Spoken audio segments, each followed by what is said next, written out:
At one point here in Detroit, is it easy to look at taking the positive out of that, or knowing that you probably played well enough to get to makes it difficult to find the positive? Right now we want to win every game, and we need to win all the games, and we think we certainly deserved a better fate, but when you go 0 for 7 on the power play, even if you have 3 great looks or 4 great looks and you don't score, you don't expect to win. That's what we went. And we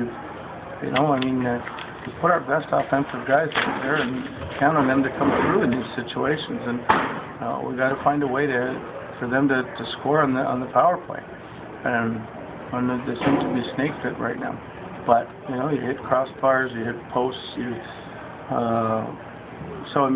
the consolation is we can compete with anybody. I know I don't know if they're tired. They had a day off. They're at home. It wasn't like it was their first game home from the road trip. And I thought, we did a great job against them.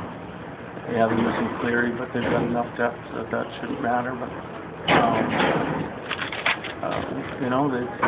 I think they're 8-1 or something in shootouts. They're very good. And Fowler hits the post on a breakaway in overtime. And I just think the way our guys sacrificed, they deserved a better fate, because we had guys blocking shots and putting their body on the line out there.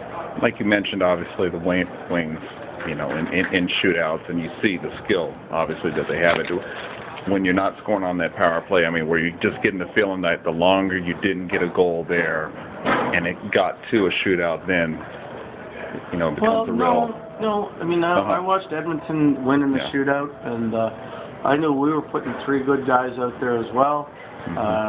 Hiller was playing great, and I just,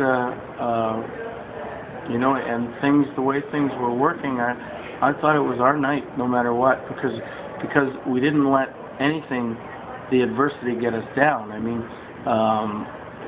It could have been when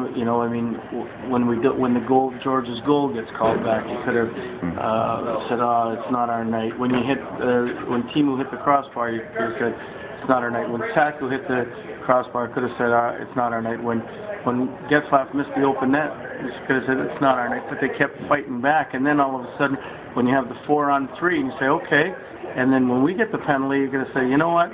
It's just not our night. We're doing what we can, but things aren't going right." And we fought, and then we got another penalty, and we're 5-on-3 with Detroit. What are you going to do? But we held on and blocked shots and did what you had to do. So I always thought, I thought Bobby Ryan was going to score, and then we were going to take it to the extra time. So, what did you do? Did a number? You changed up lines. Even right from the get-go. Switched out the left wing quite a bit on that top line. What was sort of the thought process? Well, I know Mike matches quite exclusively, and that was one reason. And the other reason is trying to find some chemistry with somebody to get a couple of these lines going.